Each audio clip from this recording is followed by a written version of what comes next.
नमस्ते दोस्तों, आप सभी का फिर से एक नए वीडियो में स्वागत है। दोस्तों, आज का वीडियो बहुत ही इम्पोर्टेंट होने वाला है। आज मैं लेकर आया हूँ top 15 most important GK question जो हर कम्पिटिटिव एग्जाम में पूछे जाते हैं। दोस्तों, अगर वीडियो पसंद आए तो वीडियो को लाइक करके चैनल को सब्सक्राइब जरूर कीजिएगा और साथ ही साथ अपने दोस्तों में भी शेयर कीजिएगा। तो चलिए वीडियो शुरू करते हैं। तो दोस्तों, आज का हमारा पहला प्रश्न है, माउंट एवरेस्ट पर 2 बार चढ़ने वाली भारत की पहली महिला कौन थी? तो इसका सही आंसर हो जाएगा संतोष यादव। इसी प्रकार हमारा दूसरा प्रश्न है, ब्रह्म समाज की स्थापना किसके द्वारा की गई? तो इसका सही आंसर हो जाएगा राजा राम मोहन राय। इसी प्रकार हमारा तीसरा प्रश्न, स्वामी दयानंद सरस्वती का मूल नाम क्या था? तो इसका सही आंसर हो जाएगा मूल शंकर। इसी प्रकार हमारा चौथा प्रश्न है, वेदों की ओर लौटो का नारा किसने दिया था? तो इसका सही आंसर हो जाएगा दयानंद सरस्वती जी ने। इसी प्रकार हमारा पांचवा प्रश्न है, रामकृष्ण मिशन की स्थापना किसने की थी?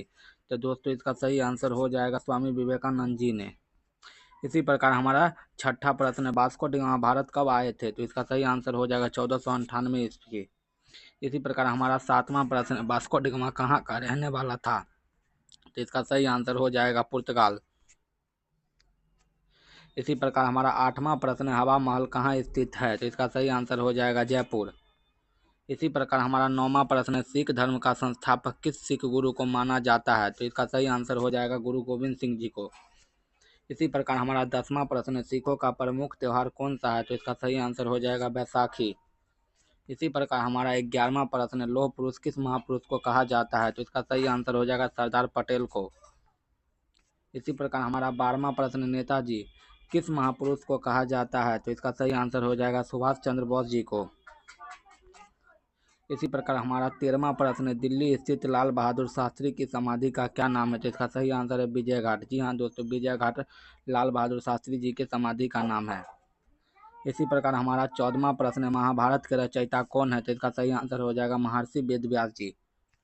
इसी प्रकार हमारा 15वां प्रश्न, अर्थशास्त्र नामक पुस्तक किसके द्वारा लिखी गई है? तो इसका सही आंसर हो जाएगा चाणक्य। इसी प्रकार हमारा 16वां प्रश्न है, जय जवान जय किसान का नारा किसने दिया? तो इसका सही आंसर हो जाएगा लाल बहादुर शास्त्री जी। जी हाँ दोस्तों, लाल बहादुर शास्त्री जी ने ही जय जवान जय किसान का नारा दिया था। इसी प्रकार हमारा 17वां प्रश्न है, संविधान सभा का अस्थायी अध्यक्ष कौन था? तो इसका सही आंसर हो जाएगा डॉक्टर राजेंद्र प्रसाद। इसी प्रकार हमारा 18वां प्रश्न है, संविधान सभा का प्रारूप समिति का अध्यक्ष कौन थे? तो इसका सही आंसर हो जाएगा डॉक्टर भीमराव अम्बेडकर। इसी प्रकार हमारा 19वां प्रश्न है, विश्व रेड क्रॉस दिवस कब मनाया जाता है? तो इसका सही आंसर होगा 8 मई को। 8 मई को विश्व रेड क्रॉस दिवस मनाया जाता है। इसी प्रकार हमारा 20वां प्रश्न है, सूर्योदय का देश का नाम से कौन सा देश प्रसिद्ध है? तो इसका सही आंसर हो जाएगा जापान। इसी प्रकार हमारा 21वां प्रश्न है, अंतर्राष्ट्रीय महिला दिवस किस तिथि को मनाया जाता है? 8 मार्च को। दोस्तों, इसका सही आंसर हो जाएगा 8 मार्च। इसी प्रकार हमारा 22वां प्रश्न है, क्षेत्रफल की दृष्टि से भारत में सबसे छोटा राज्य कौन सा है? तो इसका सही आंसर हो जाएगा गोवा। इसी प्रकार हमारा 23वां प्रश्न है, ओणम किस राज्य का प्रसिद्ध त्योहार है? तो इसका सही आंसर हो जाएगा केरल। इसी प्रकार हमारा अगला प्रश्न है, दिल्ली भारत की राजधानी कब बनी? तो इसका सही आंसर हो जाएगा 1911 ईस्वी को। इसी प्रकार हमारा 25वां प्रश्न है, सबसे चमकीला ग्रह कौन सा है? तो इसका सही आंसर हो जाएगा शुक्र। इसी प्रकार हमारा 26वां प्रश्न है, भारत का राष्ट्रीय पशु कौन सा है? तो इसका सही आंसर हो जाएगा बाघ। इसी प्रकार हमारा 27वां प्रश्न है, भारत का राष्ट्रीय पक्षी कौन सा है? तो इसका सही आंसर हो जाएगा मोर। इसी प्रकार हमारा अगला प्रश्न है, भारत का राष्ट्रीय जलीय जीव कौन सा है? तो इसका सही आंसर हो जाएगा गंगा डॉल्फिन। जी हाँ दोस्तों, गंगा डॉल्फिन को भारत का राष्ट्रीय जलीय जीव कहा जाता है। इसी प्रकार हमारा 29वां प्रश्न है, भारत का राष्ट्रीय फल कौन सा है? तो इसका सही आंसर हो जाएगा आम। इसी प्रकार हमारा 30वां प्रश्न है, भारत का राष्ट्रीय फूल कौन सा है? तो इसका सही आंसर हो जाएगा कमल। इसी प्रकार हमारा 31वां प्रश्न है, भारत का राष्ट्रीय पेड़ कौन सा है? तो इसका सही आंसर हो जाएगा बरगद।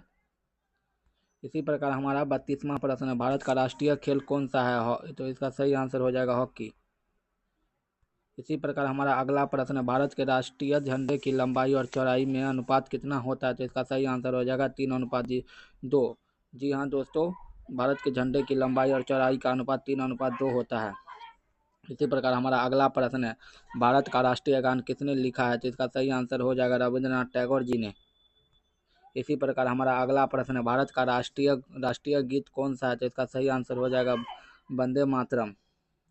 इसी प्रकार हमारा अगला प्रश्न है, भारत का राष्ट्रीय गीत किसने लिखा है? तो इसका सही आंसर हो जाएगा बंकिम चंद्र चटर्जी। इसी प्रकार हमारा अगला प्रश्न है, महात्मा गांधी को राष्ट्रपिता का सबसे पहले किसने कहा? तो इसका सही आंसर हो जाएगा नेताजी सुभाष चंद्र बोस जी ने। इसी प्रकार हमारा अगला प्रश्न है, हमारा राष्ट्रीय पंचांग कौन सा है? तो इसका सही आंसर होगा शक संवत। इसी प्रकार हमारा 39वां प्रश्न है, राष्ट्रीय गान गाने की अवधि कितनी है? तो इसका सही आंसर है 52 सेकेंड। इसी प्रकार हमारा 40वां प्रश्न है, रेडियो एक्टिविटा की खोज किसने की थी? तो इसका सही आंसर हो जाएगा हेनरी बेकरल ने।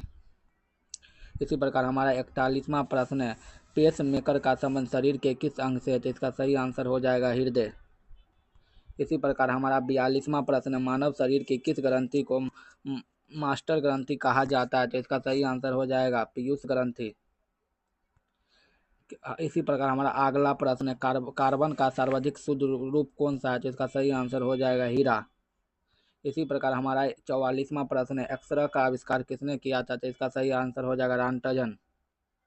इसी प्रकार हमारा 45वां प्रश्न है, किस धातु का प्रयोग मानव द्वारा सबसे पहले किया गया? तो इसका सही आंसर हो जाएगा तांबा। जी दोस्तों, तांबा का उपयोग मानव जीवन में सबसे पहले किया गया था। इसी प्रकार हमारा 46वां प्रश्न है, दूरबीन का आविष्कार किसने किया था? तो इसका सही आंसर हो जाएगा गैलीलियो ने। इसी प्रकार हमारा 47वां प्रश्न है, दिल्ली स्थित महात्मा गांधी की समाधि का क्या नाम है? तो इसका सही आंसर हो जाएगा राजकोट। इसी प्रकार हमारा अगला प्रश्न है, भारत में पहली रेल कहाँ तक चली थी? तो इसका सही आंसर हो जाएगा बम्बई से थाने के बीच। इसी प्रकार हमारा 49वां प्रश्न, भारत में पहली बार मेट्रो रेल सेवा किस नगर में आरंभ हुई? तो इसका सही आंसर हो जाएगा कोलकाता। इसी प्रकार हमारा 50वां और लास्ट प्रश्न है, भारत में पहली रेल कब चली थी? तो इसका सही आंसर हो जाएगा 1853 ईस्वी को। दोस्तों, अगर वीडियो पसंद आई हो तो वीडियो को लाइक करके चैनल को सब्सक्राइब जरूर कीजिएगा और साथ ही साथ अपने दोस्तों में भी शेयर कीजिएगा। दोस्तों, अगर आपको इसका PDF चाहिए तो इसके लिए आपको हमारा टेलीग्राम चैनल ज्वाइन करना होगा, जो कि मैं अपने वीडियो के डिस्क्रिप्शन में इसका लिंक दे दिया हूँ। तो मिलते हैं एक नेक्स्ट वीडियो में, तब तक के लिए धन्यवाद। जय हिंद, जय भारत।